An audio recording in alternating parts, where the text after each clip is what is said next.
So let's say that your child has phonological dyslexia and you want to know how to help your child to read well if they have phonological dyslexia. Now, there's some really key things you need to know, and this is very different from what the other parents whose children don't have phonological dyslexia are going to be needing to do. So for you parents who your child has phonological dyslexia, you need to be aware of some things. Firstly, it is much, much harder for a child with phonological dyslexia to do well at school and with reading and writing than it is for someone who just has visual stress, what we would call visual dyslexia or Erlen syndrome. It's much harder for your child, and you need to be more patient with your child than those other parents do, because for the other parents, they just put a few things in place and suddenly things are easier, whereas for your child, it's a tough road that they're on. So let's look at what you specifically need to know for helping your child. Number one is, wherever possible, give your child as much extra time as you can. Your child takes longer to process written text than their friends at school do. So your child always needs more time. Really important that you're requesting more time from your child's teacher for all assessments, and that's a reasonable request. Also, use that at home. Don't ask your child to do something in a short period of time. Give them as much time as they need, because writing for them and reading for them, it's just not going to happen quickly. If they do try to read or write quickly, then it's either their written work's not going to make sense, or what they're reading is going to be difficult for them to comprehend. Give them more time, give them extra time. No matter what other people tell you, don't do that. You just need to be assertive there and require more time for your child.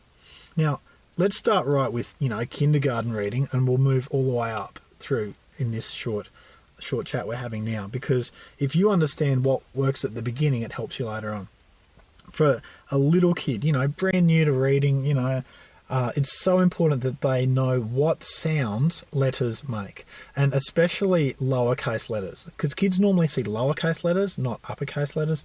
So you always want to be working with lowercase letters. So things like knowing that S says S, or C says K, or D says D, that's important. So what you want is for your child to look at the letter S and not say the letter S. You want your child to look at the letter S and know that that means S. Okay, and that's difficult for a child with phonological dyslexia. They take a lot longer to process that. They take a lot longer to learn that, but that's step one. Now, once your child knows what sounds the alphabet is making, then they're ready to start actually reading three-letter words. Now, you want three-letter words that are consonant, vowel, consonant words. Okay, words like cat, hat, sit, hit, bat, consonant, vowel, consonant, because those words will almost always say exactly the right sounds that match their letters. So say the word mat, M-A-T. Well, you want your child at the next level to be able to go a-t, a-t, and to gradually say it more quickly, at, mat, mat, mat, mat. The word's mat. Okay, so you want your child to be getting in that zone. Now, quite often they need you to help them way more than you ever needed help from your parents, and that's because you didn't have phonological dyslexia. So you learn it really quickly, whereas your child's going to take quite a while. They're going to be quite slow to learn this sometimes, and that's just how it is, and we as parents just need to accept that. That's okay, and go with it. So going back, the first thing that your child needed to learn was the individual letter sounds, what sounds each individual letter makes. The second thing your child needed to learn is how to put those sounds together so you've got consonant, vowel, consonant words, those three-letter words. And then the next level after that is to be able to look again at those three-letter words, those consonant, vowel, consonant words, and to be able to do the rhyming of them. So instead of just reading the word mat, to be able to know, oh, that's mat, oh, that's hat, that's cat, that's fat. To be able to learn that, you can actually pull bits and pieces of words apart and put them back together again, and it does make logical sense. So say with the word mat, if you take the C off and replace it with an F, then you end up with the word fat, f-at-t, fat. And that there is the foundation. It's such a foundation for helping kids who have phonological dyslexia to actually learn to read, because they're learning in that one activity how to pull words apart and then how to put them back together. And that is one of the key areas that kids struggle in when they have phonological dyslexia. And kids at school they're not always taught that enough because it's assumed that your child has already learnt that, but sometimes your child hasn't. And so that is such a key skill. I'd highly recommend using word cards for stuff like that. And, you know, you can do things like get a couple of different word cards, like say hat, hop, sit, and sun. Sun as in what's in the sky.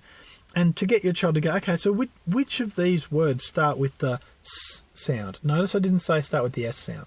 Start with the S sound. So you're getting your child to sort of play around with words, to be talking it out, to be hearing the sounds, and to be seeing them. Okay, that sort of stuff is really useful. Again, sticking with consonant, vowel, consonant sounds in the early stages.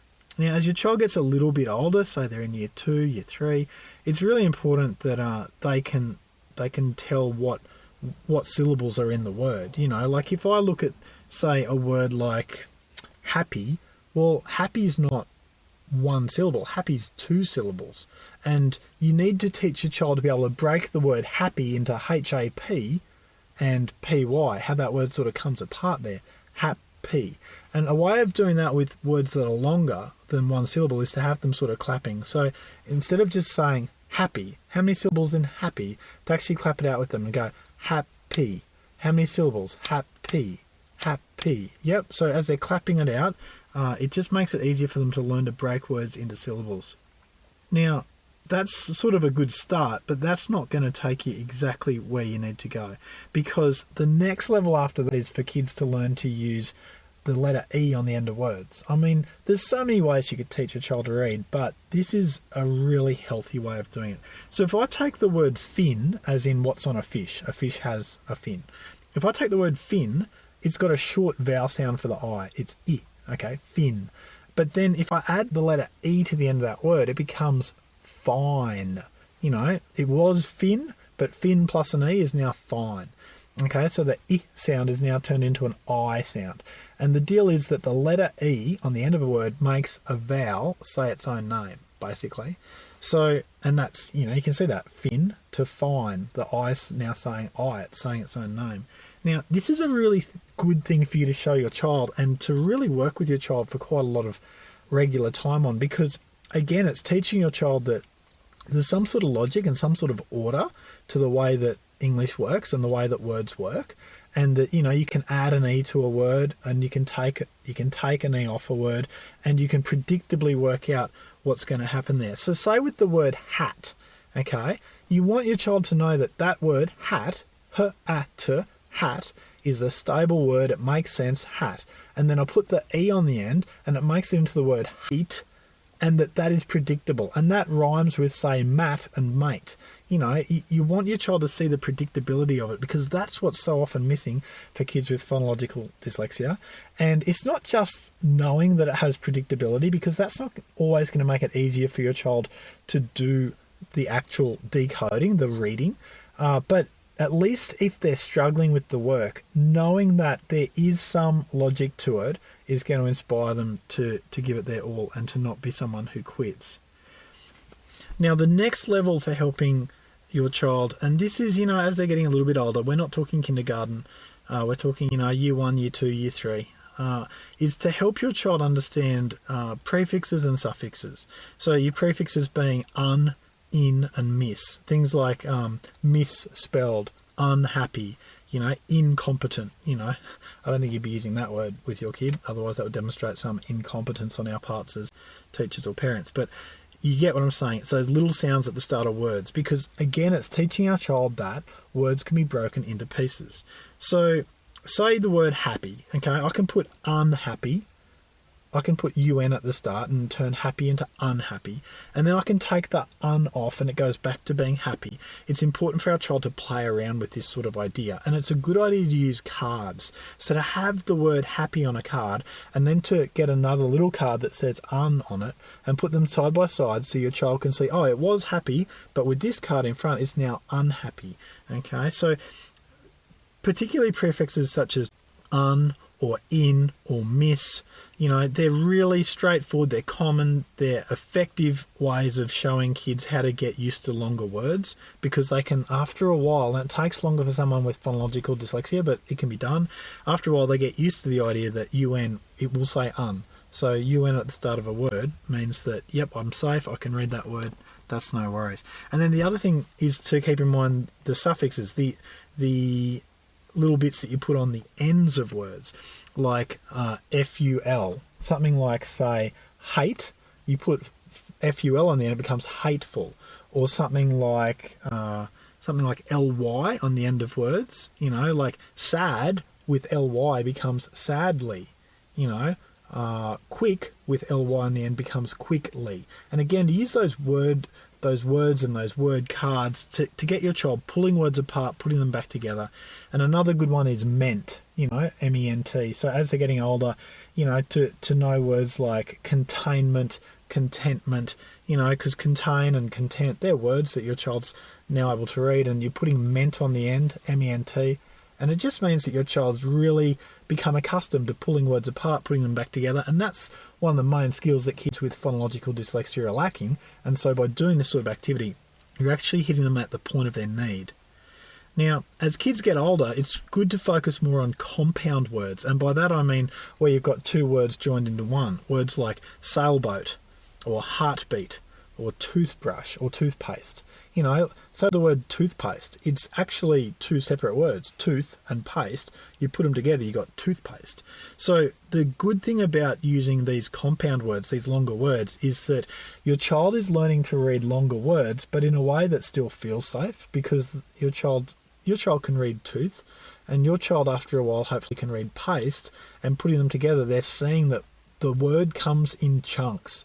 Okay, it's not one string of 10 letters, it's actually a couple of series of chunks of letters, and you can sound out the chunks and then you end up knowing the words. So yeah, never underestimate the value of compound words. They are just such, I don't know, they're sweet, they're good.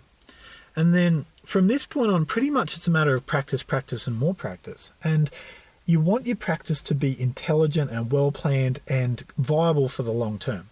You don't want your child practicing for an hour a day, because in 3 days' time, they're never going to want to practice with you again. They'd rather read to the dog than read to you, because they're just so cranky that you made them practice that long.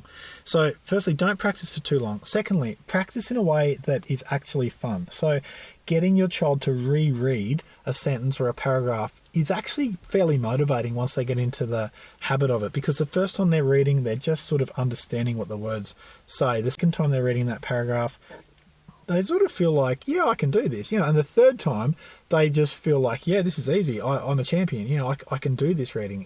I've got this, So you want your child rereading. So do practice a lot. Make sure your practice is at sensible lengths of time, and also make sure your child is rereading words. It is purposeless to have your child reading a new book every day. It's just not what you want.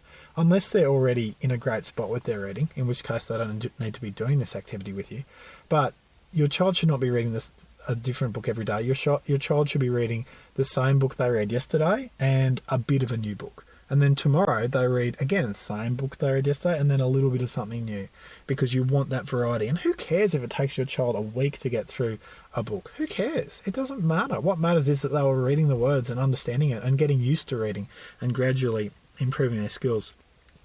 Now, comprehension is everything when it comes to reading. So if your child is reading but not understanding, that's got to change. That is not a viable situation.